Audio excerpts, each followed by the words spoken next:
योगिनी एकादशी की जो समस्त एकादशियों में बहुत ही महत्वपूर्ण मानी गई है। शास्त्रों के अनुसार ऐसी मान्यता है कि योगिनी एकादशी की पूजा और व्रत करने से व्यक्ति को 88,000 ब्राह्मणों को भोजन कराने के समान पुण्य प्राप्त होता है। इसलिए इस व्रत को कैसे रखना चाहिए, कौन सी इसकी विधि है, कौन कौन से नियम है और इस दिन क्या हम उपाय कर सकते हैं, ऐसा कौन सा काम कर सकते हैं जिससे हमारी मनोकामनाएं पूर्ण हो।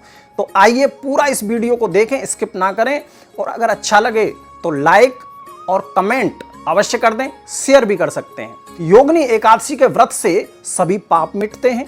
ऐसी मान्यता है कि कोई चांडाल व्यक्ति भी श्रद्धा पूर्वक ये व्रत कर लेता है, उसको भी स्वर्ग की प्राप्ति संभव है।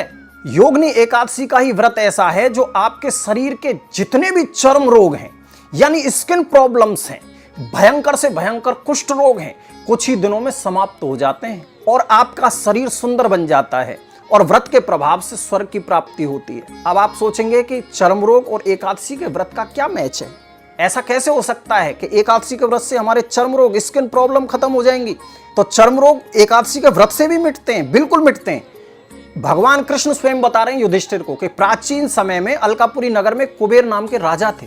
उनके महल में एक हेम नाम का माली रहता था जो भगवान शिव की पूजा के लिए फूल लाकर राजा को देता था। एक दिन माली अपनी पत्नी के साथ समय बिताने के कारण फूल लेकर देर से पहुंचा। राजा ने क्रोध में आकर माली को कुष्ठ रोगी होने का श्राप दे दिया। एक दिन वह माली मार्कंडे ऋषि के आश्रम में पहुंचा परेशान होकर, तो ऋषि ने अपनी दिव्य दृष्टि से माली की स्थिति समझ ली और उसे योगिनी एकादशी के व्रत की सलाह दे दी।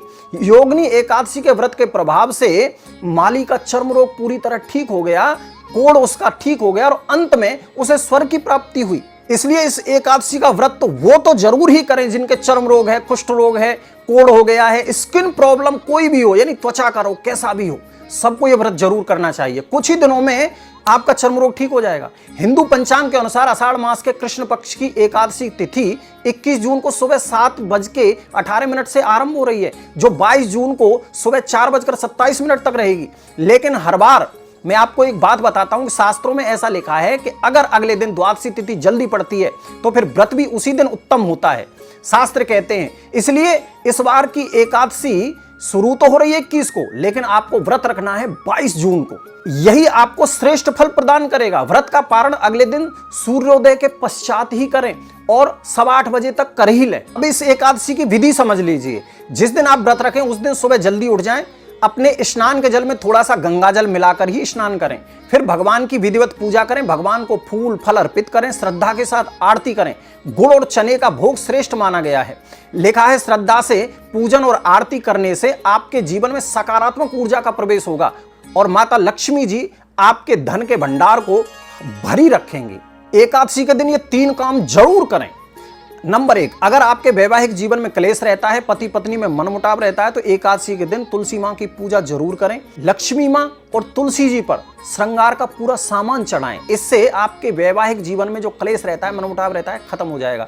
नंबर 2, अगर आपकी आर्थिक स्थिति अच्छी नहीं चल रही है तो एक पान के पत्ते पर ओम विष्णवे नमः लिखकर भगवान के चरणों में चढ़ा दें और अगले दिन इस पत्ते को पीले वस्त्र में लपेटकर पैसे वाले, जहां आप पैसे रखते हैं, धन रखते हैं, वहां पे रख दें। इससे आपकी आर्थिक स्थिति सुधर जाएगी। नंबर 3, एकादशी के दिन पीपल के वृक्ष के नीचे घी का दीपक जरूर जलाएं, 11 परिक्रमा करें। इससे भगवान विष्णु और मां लक्ष्मी जी का आशीर्वाद आपको मिलेगा और घर की दरिद्रता भाग जाएगी। अगर आपको यह वीडियो पसंद आया हो तो कृपया लाइक अवश्य करें और राधे राधे कमेंट में अवश्य लिखें और इस वीडियो को शेयर अवश्य करें।